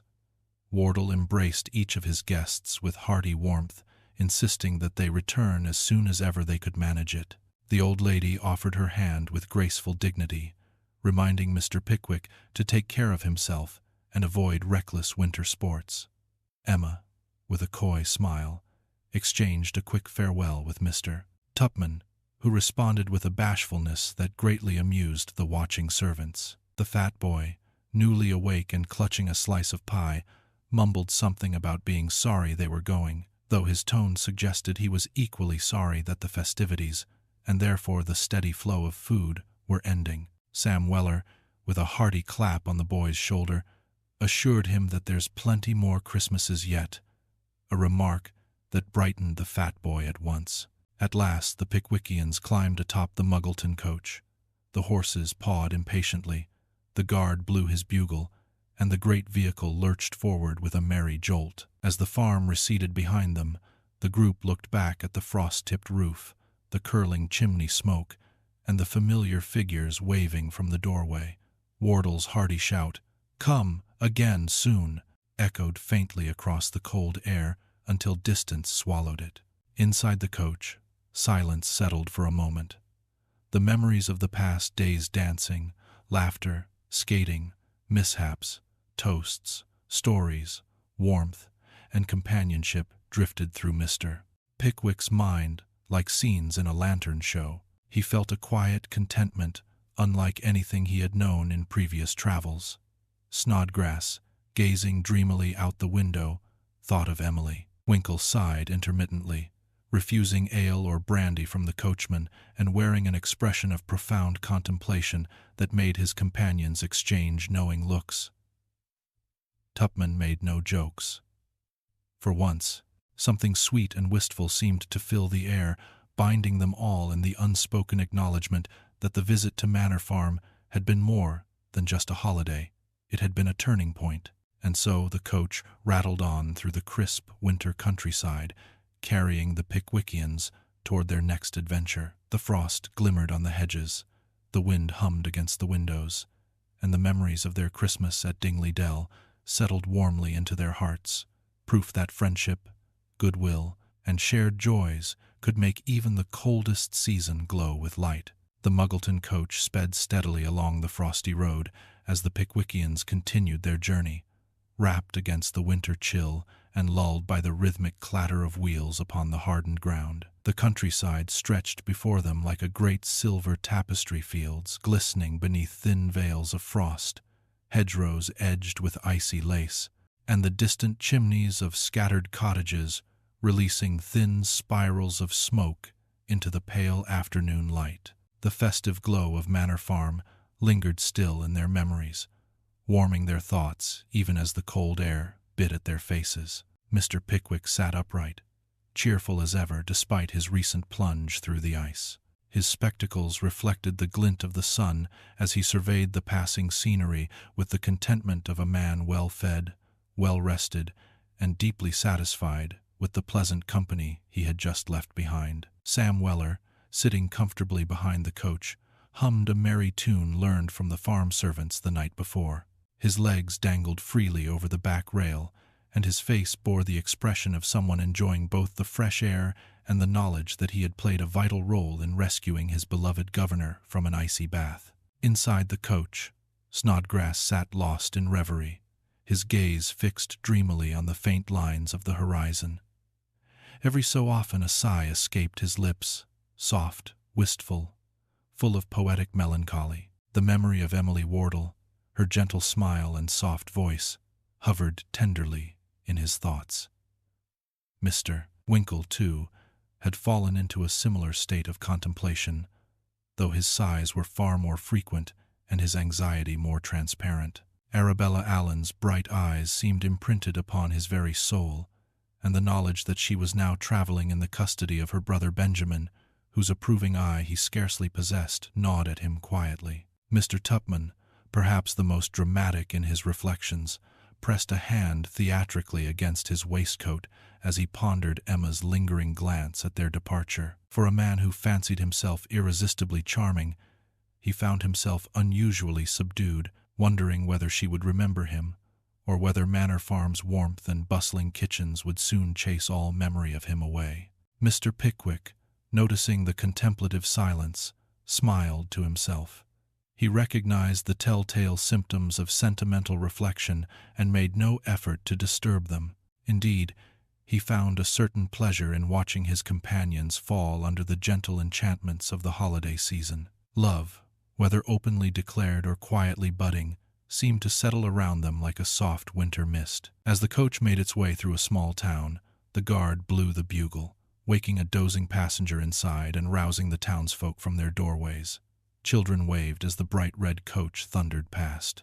At one point, the coachman turned to impart local news, to Mr. Pickwick details of market days, the snowfall of the previous week, and the temperament of a particular gray mare with a lame leg. Pickwick, eager to learn and delighted with the casual friendliness of strangers, listened with attentive interest and relayed every detail faithfully to his friends inside, who emerged from their introspective fogs long enough to nod thoughtfully. As they approached a familiar coaching inn to change horses, the fat boy who had been sent ahead in the luggage cart suddenly reappeared at the doorway of the inn yard. His cheeks were red from either the cold or a recent nap in front of a kitchen fire. It was impossible to tell which, though the crumbs on his coat suggested the latter. He greeted the Pickwickians with his customary slow grin, which widened when he saw Sam Weller jump down from the coach with a friendly tap on his shoulder. The exchange of horses took place with its usual bustle. Stablemen shouted instructions, the guard delivered a packet at the corn dealer's shop, and the coachman stretched his legs, complaining good-naturedly about the draught created by the open window, where the elderly gentleman inside insisted on keeping it exactly 2 inches down. The old gentleman, wrapped in shawls and impeccable manners, declared to his fellow passengers that people ought not to get down when they knew there wasn't time for it. This pronouncement seemed to comfort him immensely. Once everyone was reseated, the coachman called out, "All right," and off they went again, wheels spinning over the icy ground with remarkable speed. The sun began to sink low, coloring the sky in warm amber hues that contrasted with the crisp air. It was the kind of winter twilight that brought both peace and anticipation, the peace of a quiet evening ahead, and the anticipation of unknown journeys stretching beyond the fading light. At last, as the afternoon deepened into dusk, the coach rattled into another quiet village. Mr. Pickwick, now fully revived from his early morning exertion, recalled a promise he had made to Mr. Bob Sawyer before parting ways at Manor Farm. He reached into his coat pocket and retrieved the small card Sawyer had given him, its edges slightly bent, but the address clearly printed: Lant Street, Borough. Sawyer had insisted on a visit on Thursday week, when he planned to host a gathering of medical friends. Pickwick had accepted heartily, feeling genuinely fond of the eccentric young gentleman, despite his chaotic manner and questionable professional habits. As the coach rolled on, Mr. Pickwick contemplated that upcoming visit with optimism. He imagined lively talk, youthful energy, and the earnest camaraderie of young medical students who approached anatomy with the same gusto others applied to dancing or sledding. It was a world entirely unlike the Pickwick Club, raw, unpolished, humorous, perhaps even shocking, but one that Pickwick felt eager to witness. By the time the coach arrived at the George and Vulture, evening had fully settled. Lanterns glowed warmly along the inn's entrance. Carriages rolled in and out of the yard, and the aroma of roasted meat and hot punch drifted through the frosty air. The Pickwickians climbed down with stiff legs and grateful hearts, their luggage quickly retrieved by Sam and carried inside. As they crossed the threshold, Mr. Pickwick paused for just a moment, reflecting on the journey they had completed. The Christmas festivities at Manor Farm had not merely been a cheerful holiday excursion. They had been an affirmation of everything he valued most: good company, goodwill, generosity, laughter, and the simple, profound joy of sharing life's moments with dear friends. And as he stepped into the warm glow of the inn, he carried with him a sense of quiet happiness, one made richer by the memories of frosty mornings, lively dances, youthful romances, hearty meals, comical misadventures, and the enduring warmth of friendship that had defined their holiday. Evening had settled over London with a damp chill when Mr. Pickwick finally crossed the threshold of the George and Vulture. A gentle fog drifted between the narrow streets, softening the glow of the street lamps and quieting the usual bustle into a muffled hush. Inside, however, the inn was as warm, bustling, and comforting as ever. Guests clustered around the fire with steaming drinks, servants hurried back and forth with trays of food, and the familiar scent of roast meat and spiced punch seemed to wrap itself around Mr. Pickwick like a welcoming embrace. After the merry chaos of Manor Farm, there was something soothing about the hum of the old establishment, its creaking boards, the faint chatter from the other rooms, and the kindly nods from staff who recognized him instantly. Sam Weller stood ready to assist, carrying luggage with brisk efficiency and wearing an expression that suggested he had already catalogued every detail of the inn's current state. Mr. Pickwick settled into his chosen room with a content sigh, reflecting on the contrast between the bustling festival he had just left and the calm orderliness of the inn. Though cheerful memories of Christmas at Dingley Dell remained vivid in his mind, he felt the familiar comfort of returning to London, a sensation like stepping back into one's proper place after a delightful escape. The next morning dawned gray and damp, with a fine mist settling on every surface. Mr. Pickwick enjoyed a quiet breakfast and spent the early hours reviewing letters and making small notations in his travel journal, a habit he found increasingly pleasant as his adventures continued. Sam Weller ensured everything ran smoothly, boots polished, coat brushed, and inquiries relayed with the efficiency of a seasoned valet. Their routine, though simple, carried a satisfaction that only comes from true companionship born of trust and mutual respect. As Mr. Pickwick prepared for his walk that afternoon, he remembered the invitation from Mr. Bob Sawyer. Thursday week was approaching quickly, and he had promised to pay a visit to the spirited young medical student. Curious about the address and taking advantage of the fine hour, he ventured toward Lant Street in the Borough, a part of London he seldom visited, but found intriguing in its own right. The streets grew narrower as he progressed, filled with people of various trades, the bustle of markets, and the rhythm of everyday life. But as he turned into Lant Street itself, a quieter energy settled over the surroundings, and he soon discovered the modest building where Mr. Sawyer allegedly resided. Lant Street was not a particularly lively place. The houses stood close together, their small windows peering suspiciously at passers-by. Some curtains hung crookedly, others were drawn entirely, suggesting either shift workers asleep inside or tenants too indifferent to greet the daylight. A few children played with a broken hoop in the street, pausing in their game to examine Mr. Pickwick with open curiosity. He offered them a kindly smile, which they returned shyly before continuing their play. The building where Bob Sawyer lodged was wedged between two similarly worn structures. The sign above the entry was faded, its letters nearly illegible, but the door matched the number on Sawyer's card. Mr. Pickwick approached with measured steps, adjusting his spectacles as though clearer vision might offer a clearer understanding of the place. The door was slightly ajar, nudged open by a draught that carried with it the unmistakable scent of stale tobacco mixed with damp wood. The hallway beyond was narrow and shadowed, with a set of steep stairs leading upward. From somewhere above came bursts of laughter, the clink of glass, and the distant strains of a fiddle being tuned, an unmistakable sign that preparations for some revel were already underway. Mr. Pickwick knocked politely. After a brief pause, a young man with tousled hair, wearing an apron stained with ink, appeared at the landing. He blinked at Mr. Pickwick with an expression hovering between confusion and surprise. When Pickwick asked for Mr. Sawyer, the young man nodded vigorously and ushered him inside, explaining breathlessly that Mr. Sawyer would be delighted, just delighted, though he wasn't exactly expecting visitors at this hour.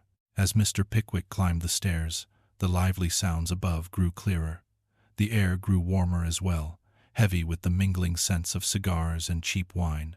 At the top floor, he entered a modest but unmistakably chaotic sitting room. Clothes lay scattered over chairs, medical instruments and books were piled haphazardly on tables, and in the corner sat an enormous jar containing what Mr. Pickwick desperately hoped was some sort of preserved specimen meant for study rather than decoration. And there, in the midst of it all, stood Bob Sawyer. He greeted Mr. Pickwick with a burst of enthusiasm so great it nearly knocked over a side table. His cheeks were flushed, his hair slightly disordered, and his entire demeanor radiated the energy of someone preparing for a spirited evening. "My dear Pickwick," he exclaimed warmly, "you've come early, but no matter, no matter. Delighted to see you. Ben will be here soon. We're going to have such a cozy gathering tonight." Mr. Pickwick smiled politely while surveying the room. The cozy gathering seemed likely to be both lively and unpredictable. Several chairs had been pulled together around a makeshift punch bowl fashioned out of an earthenware basin. A fiddler sat tuning his instrument in the corner, stamping his foot impatiently as though eager for the festivities to begin. A small group of men, presumably Sawyer's fellow students, sat nearby, engaged in animated discussion about recent lectures, recent debts, or recent escapades. It was difficult to tell which. Bob Sawyer offered Pickwick a seat, then hurried about the room, issuing instructions to no one in particular. The noise rose, fell, and rose again with each new arrival. Mr. Pickwick found himself observing the proceedings with a mix of amusement and bewilderment, but also with genuine fondness. For all its disorder, the scene had a vitality London seldom offered in its more polished establishments. As he sat there, he imagined how very differently his evening might have unfolded had he chosen a quieter life, and he silently thanked fate, along with his own curious spirit, for leading him toward friendships and adventures he could never have anticipated at the start of his journey. The room filled steadily with warmth, laughter, and the clatter of preparations for a night of noisy good fellowship. And though the hour grew late, and though the company grew louder with every cup raised, Mr. Pickwick felt a familiar glow settle over him. It was not merely the heat from the small fire flickering in the grate. It was the comforting certainty that life, with all its peculiar encounters and chaotic turns, still held many delightful chapters ahead. Mr. Pickwick had scarcely settled himself into the rather rickety chair that Bob Sawyer offered him before the preparations for the evening gathering burst into full activity. The narrow room, dimly lit by a pair of shabby candles that flickered uncertainly in their brass holders, seemed to pulse with energy. Every surface of the cramped lodgings spoke to the chaotic life of a medical student. Heaps of books stacked precariously on tables, crumpled lecture notes scattered across the floor, discarded surgical instruments left where they had last been used, and an empty case of bottles that hinted at the social habits of the house. Yet, amid the disorder, there was something undeniably warm about the space, a sense that its walls had absorbed as much laughter as study, as much friendship as recklessness. Bob Sawyer moved about with the clumsy grace of someone both host and participant, determined to orchestrate every detail while simultaneously too excited to remain still. He directed the fiddler to take position by the window. He instructed 2 of his fellow students to clear a spot near the fireplace. He even attempted, with limited success, to tidy a few scattered items. But each attempt at organization led only to new disorder. At one point he picked up a stack of medical books, only to drop an anatomical sketch that fluttered to the ground at Mr. Pickwick's feet. "Never mind that," Bob said cheerfully, scooping the paper into the nearest corner. "It'll find its way home." Benjamin Allen arrived next, his spectacles fogged by the evening chill, his manner a curious mixture of solemnity and forced joviality. He greeted Mr. Pickwick with stiff politeness, then immediately launched into a discussion with Bob Sawyer about the punch bowl, the state of the lemons, and whether the kettle was hot enough to provide them with the proper medicinal temperature the mixture required. Their conversation resembled a medical consultation more than a recipe debate, and it amused Mr. Pickwick to observe how these young men transformed even a mundane task into something resembling a scientific symposium. Meanwhile, other guests drifted in, some in pairs, some alone, all young, eager, and stamped with that unmistakable air shared by men who believed their futures grand and their present invincible. They greeted one another with hearty slaps on the shoulder, exchanged jokes, compared notes from recent lectures, and teased Bob Sawyer about the state of his lodgings, which they assured him had achieved a level of aesthetic disorder only true genius could produce. Each arrival added new noise to the room, and soon the walls echoed with overlapping conversations, bursts of laughter, the scrape of chairs, and the fiddler's escalating attempts to tune his instrument over the clamor. The punch bowl, positioned triumphantly on a small side table, became the center of attention. Bob Sawyer, who considered himself something of an expert in its preparation, stirred the steaming mixture with the solemn reverence of a priest conducting a sacred ritual. He squeezed lemons with theatrical flourish, dropped in sugar lumps with dramatic pauses, and poured the rum in a long, steady stream, stopping only to inform the room that this particular blend was guaranteed to warm the coldest soul and mend the weakest constitution. When he ladled a generous sample into a mug and tasted it approvingly, the room erupted with applause. Benjamin Allen examined the mixture as though diagnosing its symptoms and agreed it would do perfectly well, though he recommended just a touch more sugar. Bob Sawyer ignored him. At last the punch was served, and the gathering found its rhythm.